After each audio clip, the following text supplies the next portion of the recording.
Kita ke informasi berikutnya, pemirsa. Bentrokan terjadi dalam unjuk rasa mahasiswa di Polres Bangkalan, Jawa Timur. Mahasiswa menganggap polisi gagal menekan angka pencurian kendaraan bermotor di Bangkalan.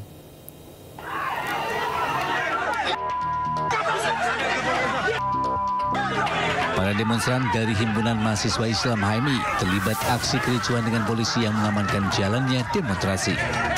Kericuan terjadi saat para mahasiswa mendesak masuk ke halaman Polres meminta bertemu pejabat kepolisian setempat.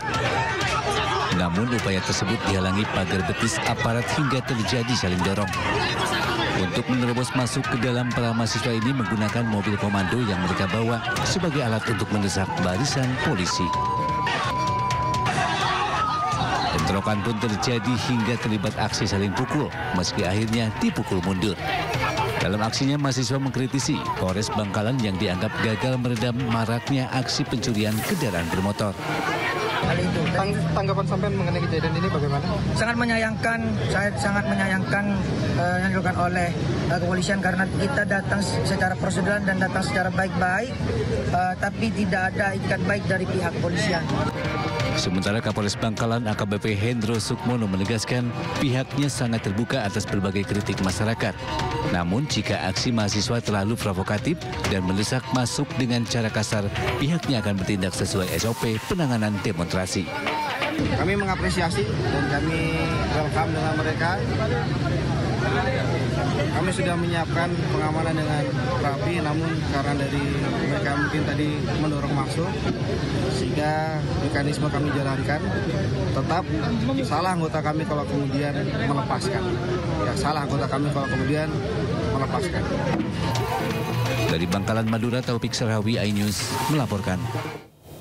Pemirsa, anak seorang kepala desa di Kabupaten Bogor, Jawa Barat ditangkap polisi. Diduga menganiaya seorang warga karena tidak terima korban mengkritik orang tuanya. Ironisnya pada Lebaran lalu, orang tua pelaku viral di media sosial karena aksi pungli meminta THR sebesar 165 juta rupiah.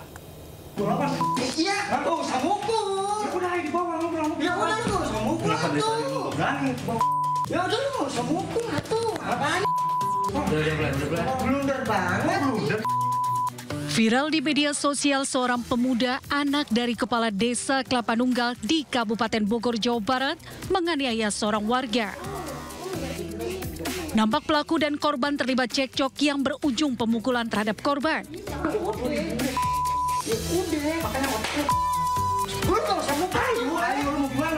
Korban yang mengalami luka memar pada bagian kepala akibat pukulan pelaku langsung melakukan visum dan melaporkan kasus dugaan penganiayaan ke kantor Polsek Kelapa Nunggal. Diduga penganiayaan terjadi karena pelaku tak terima korban mengkritik orang tuanya yang merupakan seorang kepala desa di media sosial. Pelaku pun langsung menghampiri rumah korban dan menganiayanya. Lapor mengkritik soal sebenarnya bagaimana penggunaan dana di desa yang ditempati oleh pelapor sendiri. Karena ketidaksukaan itu 2 hari yang lalu, tepatnya di malam hari sekitar jam 10, itu datang ke rumahnya pelapor gitu kan, atau korban dalam hal ini. Lalu terjadi terjadi cekcok gitu dan langsung mukul 2 kali, ada di pelipis dan juga ada tamparan di kanan atau kiri, saya lupa persis. Pihak Polsek Kelapa Nunggal telah menerima laporan pelapor berinisial M dan perkaranya sampai saat ini masih kita dalami. Sebelumnya viral di media sosial kepala desa Kelapa Nunggal Kabupaten Bogor, Jawa Barat yang merupakan ayah dari pelaku meminta THR kepada seorang pengusaha. Dalam surat tersebut terdapat nominal beserta keterangan kepala desa untuk meminta THR. Kepala desa meminta 165 juta rupiah. Dari Kabupaten Bogor, Jawa Barat, Cahyat Supriyatna, iNews melaporkan. Hati-hati memasang tabung gas, pemirsa, akibat api menyambar saat mengganti selang tabung gas 3 kg. Sebuah warung mie ayam di Jalan Dahlia, Cengkareng, Jakarta Barat ludes terbakar. Meski berhasil selamatkan diri, pemilik warung dan mie ayam dan pembantu mengalami luka bakar.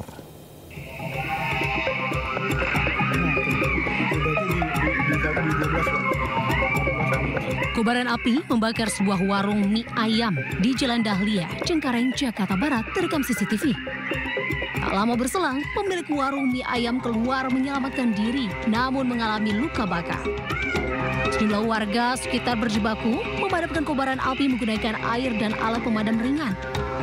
Api baru padam usai petugas damkar tiba di lokasi.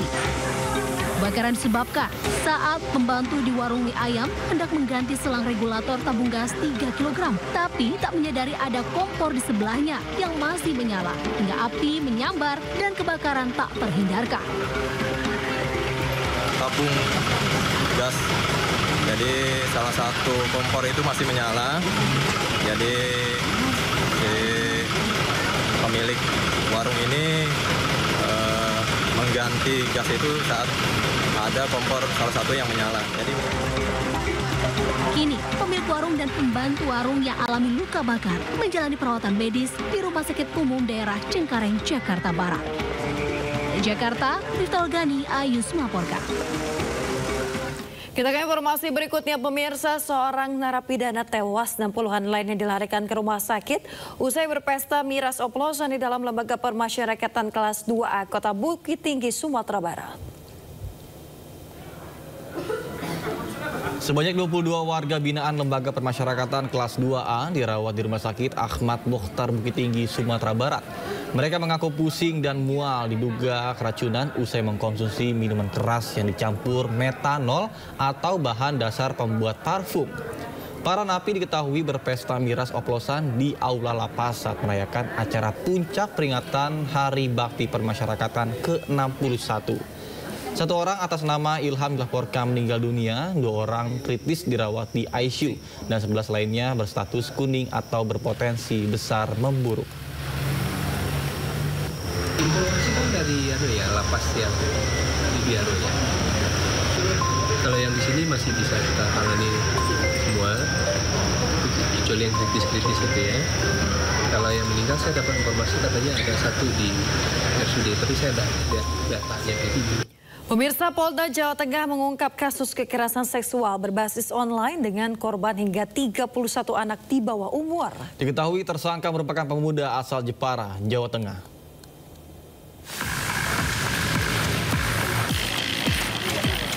Direktorat Reserse Kriminal Umum Polda Jawa Tengah berhasil menangkap tersangka kekerasan seksual berbasis online dengan korban puluhan anak di bawah umur. Tersangka berinisial S berusia 21 tahun warga Jepara, Jawa Tengah ini dijuluki predator seks lantaran telah melakukan kekerasan seksual dengan korban mencapai 31 anak dengan rentan usia dari 12 hingga 17 tahun. Jumlah tersebut diperoleh dokumen video yang didapat dari ponsel tersangka. Korban sendiri berasal dari daerah Jepara, selebihnya dari Jawa Timur, Semarang, dan Lampung.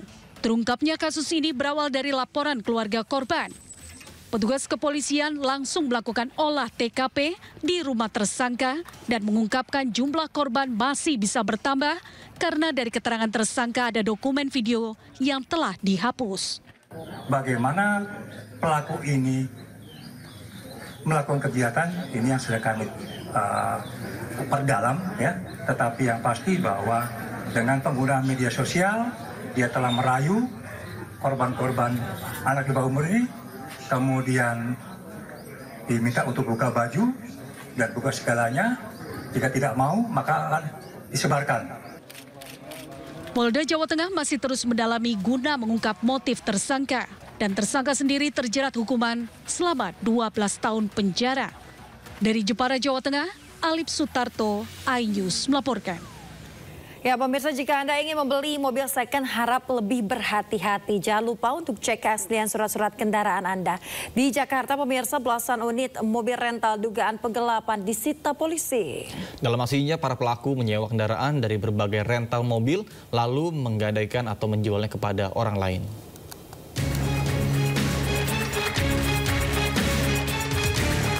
Tiga 13 unit mobil diamankan aparat Polsek Kebonjeruk, Jakarta Barat terkait dugaan kasus penggelapan kendaraan.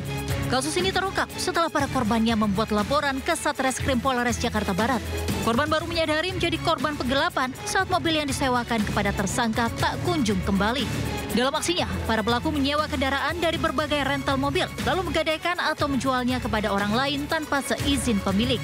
8 Maret, Korban menghubungi tersangka, menanyakan kendaraannya, dan menyampaikan bahwa waktu sewanya sudah habis. Dan seharusnya dikembalikan kendaraannya. Namun tersangka HB belum mengembalikan dan dicoba dihubungi, tidak bisa dihubungi. Kendaraan yang berhasil diamankan petugas dari tangan pelaku langsung dikembalikan kepada pemiliknya. Bapak Kapolsek beserta jajarannya yang telah menemukan mobil dari hasil laporan kita dan jujur sangat cepat sekali untuk proses penangkapannya. Jadi saya terima kasih untuk. 5 tersangka dijerat pasal tentang penggelapan dengan ancaman hukuman 4 tahun penjara. Dari Jakarta, Miftahul Ghani, Anyus melaporkan. Pemirsa, kita ke informasi berikutnya. Puncak peringatan Hari Buruh di Jakarta yang dipusatkan di lapangan Monas, Jakarta Pusat. Pasukan keamanan bahkan unsur buruh mengikuti apel yang digelar pada pagi ini. Sejak pagi tadi, pasukan pengamanan dari unsur polisian dan TNI serta buruh mengikuti apel di lapangan Silang Monas, Jakarta. Sebanyak 13.000 lebih personil gabungan TNI Polri dikerahkan untuk mengawal jalannya peringatan Hari Buruh. Kegiatan May Day 2025 rencananya akan terbagi dalam 2 kegiatan, yakni pesta rakyat dan penyampaian aspirasi. Presiden Prabowo Subianto juga rencananya akan hadir dalam peringatan Hari Buruh di Monas.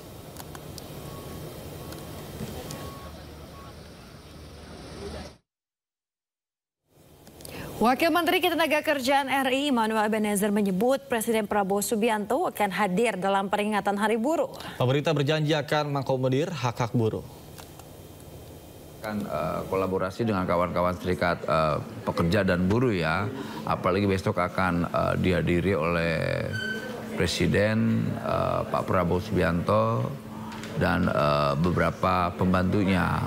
Karena ini kan momen sejarah seorang pemimpin negara selama 60 tahun baru ini pemimpin negara, Presiden hadir bersama kawan-kawan buruh. Yang pasti kita akan melakukan kajian lah ya, tuntutan-tuntutan itu. Selama itu bisa kita akomodir, kita akan akomodir. Kalaupun tidak bisa, kita akan diskusikan. Karena kita tidak mau kawan-kawan buruh, hak-haknya, kan itu menjadi hak dia kan. Hak-haknya malah diabaikan gitu. Tapi tetap kita akan melakukan kajian-kajian agar tuntutan ini bisa menjadi win-win solution ya. Karena ini kan antara industri dan kawan-kawan buruh misalnya. Ya kita harus bisa tetap menjadi jembatan komunikasi yang baik lah. Apapun itu menjadi tuntutannya, kita tetap melakukan pendekatan-pendekatan, tapi kan basisnya harus kajian ya. Harus ada basis akademiknya, tidak juga kita atas dasar tuntutan, demonstrasi dan sebagainya. Karena kita tidak mau membangun iklim usaha kita, legislasi kita basis tekanan, kita tidak mau. Harus didasarkan oleh sebuah rasionalitas, logika, itu ada kajian-kajiannya, kajian akademiknya, agar ya ini kan era yang transparan. Ayo kita buka, kita duduk bersama, kita kaji, ayo kita rumuskan bersama. Artinya pemerintah itu tidak tertutup dengan tuntutan apapun lah.